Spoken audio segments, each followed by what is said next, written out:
जय हिंद दोस्तों, स्वागत है आपको अपने चैनल जीके विथ रविशैल में। आज हम बिहार के इतिहास पढ़ते हैं जो कि शुंग वंश है। शुरू करते हैं। शुंग वंश मौर्य वंश के अंतिम शासक बृहद्रथ की हत्या कर पुष्यमित्र शुंग ने 185 ईसा पूर्व में शुंग वंश की स्थापना की। पुष्यमित्र शुंग ब्राह्मण था। वह बृहद्रथ का सेनापति था। आगे है कि पुष्यमित्र ने सेनानी की उपाधि ली थी और उसने यवनों के आक्रमण को विफल कर दिया था। फिर आगे है कि पुष्यमित्र ने 2 अश्वमेध यज्ञ करवाए। इसमें पुरोहित पतंजलि थे।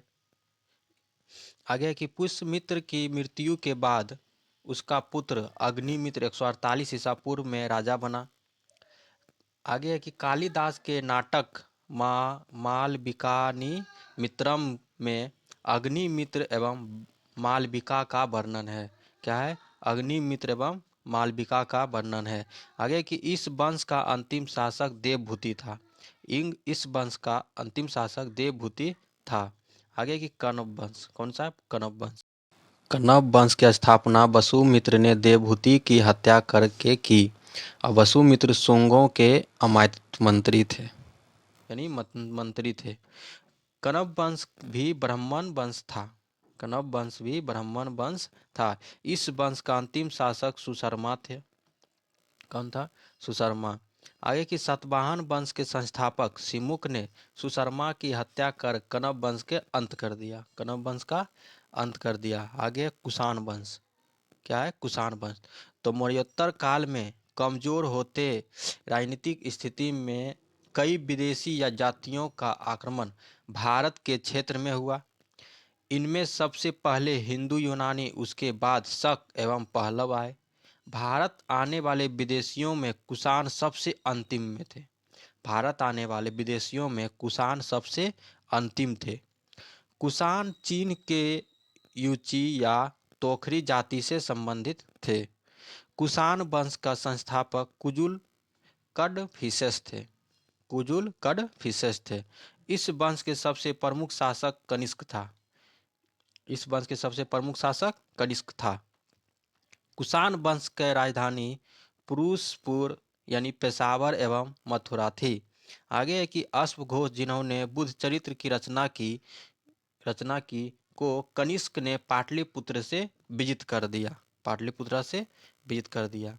आगे है कि कनिष्क के समय में गांधार एवं मथुरा कला का विकास हुआ। आगे की कनिष्क ने चौथी बौद्ध संगीति का आयोजन कुंडलवन कश्मीर में करवाया था। आगे है कि कनिष्क ने 78 ईस्वी में राजा बनने के अवसर पर शक संवत चलवाया था। शक संवत चलवाया था। आगे है कि कनिष्क के समय सिल्क मार्ग पर कुषाणों का आधिपत्य था। आगे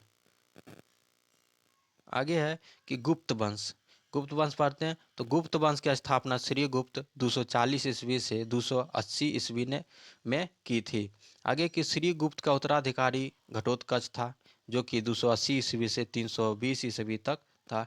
वह प्रथम गुप्त शासक था जिसने महाराजा की उपाधि ली थी। आगे है चंद्रगुप्त प्रथम 320 ईस्वी से 335 ईस्वी। गुप्त वंश के वास्तविक संस्थापक चंद्रगुप्त प्रथम को माना जाता है। गुप्त वंश का वास्तविक संस्थापक चंद्रगुप्त को माना जाता था। आगे की उन्होंने 320 ईस्वी में गुप्त संवत चलाया था। गुप्त संवत चलाया था। चंद्रगुप्त प्रथम ने लिच्छवियों की राजकुमारी कुमार देवी से विवाह किया था। अब वह प्रथम गुप्त शासक था जिसने महाराजा धीराज की उपाधि धारण की थी। आगे है समुद्रगुप्त। समुद्रगुप्त जो कि 335 ईस्वी से 375 ईस्वी तक है। इतिहासकार स्मिथ ने समुद्रगुप्त को भारत का नेपोलियन कहकर संबोधित किया है।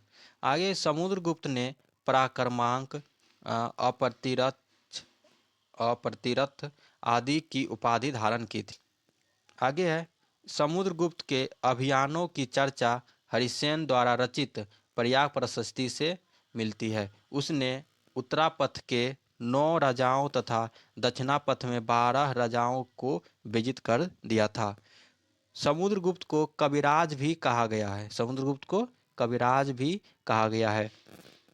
समुद्रगुप्त को उसके सिक्के पर बीना बजाते हुए दिखाया गया है। समुद्रगुप्त को उसके सिक्के पर बीना बजाते हुए दिखाया गया है। आगे है कि समुद्रगुप्त के का दरबारी कवि हरिसेन था। समुद्रगुप्त का दरबारी कवि हरिसेन था।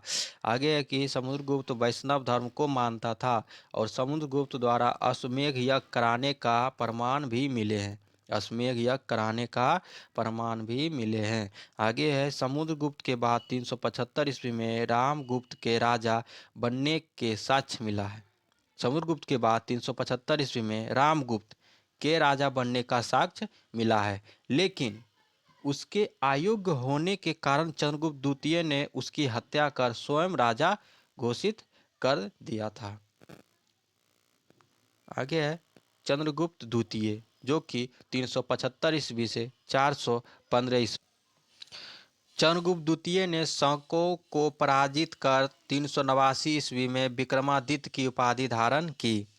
आगे चंद्रगुप्त द्वितीय ने देवगुप्त, देवराज, देवश्री आदि की उपाधि भी धारण की थी।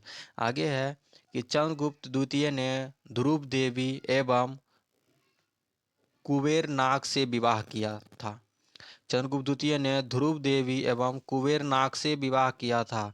कुबेरनाग से उत्पन्न पुत्री प्रभावती गुप्त का विवाह बकाटक नरेश रुद्रसेन द्वितीय के साथ हुआ था। रुद्रसेन की मृत्यु के बाद प्रभावती ने अपने अल्पवयस्क पुत्रों को के संरक्षिका के रूप में शासन किया था और उस दौरान प्रभावती ने चंद्रगुप्त द्वितीय की सहायता से गुजरात और काठियावाड़ पर विजय प्राप्त की थी। आगे की चीनी यात्री फाहियान, जो कि चंद्रगुप्त द्वितीय के समय में भारत आया था। फाहियान भारत में 14 वर्ष यानी 399 से 414 ईस्वी तक रहा था। आगे चंद्रगुप्त द्वितीय को महरौली लो स्तंभ के में चंद्र नाम से संबोधित किया गया है और महरौली लो स्तंभ चंद्रगुप्त द्वितीय का माना जाता है। चंद्रगुप्त द्वितीय का माना जाता है। चंद्रगुप्त द्वितीय के 9 रत्न थे। कालिदास, धन्वंतरी, अमर सिंह, बराहमिहिर, शंकु, बेताल, भट्ट और घटकरपर और छप्पन और भर रुचि थे। आगे की कुमारगुप्त प्रथम, जो कि 415 से 455 ईस्वी तक रहा है।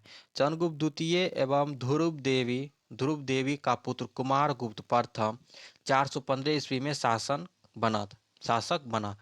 नालंदा विश्वविद्यालय की स्थापना कुमारगुप्त के समय में ही हुई थी। कुमारगुप्त में नालंदा विश्वविद्यालय शिक्षा का प्रमुख केंद्र था। बाद में यह बौद्ध धर्म के शिक्षा का सबसे प्रमुख केंद्र बना। आगे की स्कंदगुप्त, जो कि 455 से 467 ईस्वी तक रहा है। यह मध्य एशिया में बर्बर जाति हूनों का आक्रमण स्कंदगुप्त के समय में हुआ। स्कंदगुप्त ने हूनों को पराजित कर भारत से बाहर खदेड़ दिया और इसका वर्णन जूनागढ़ अभिलेख से मिलता है। जूनागढ़ अभिलेख में मिलता है। अभिलेख में हूनों को मल्लेच कहा गया है। अभिलेख में हूनों को मल्लेच कहा गया है। स्कंदगुप्त ने चंद्रगुप्त मौर्य द्वारा निर्मित सुदर्शन झील का पुनरुद्धार करवाया है।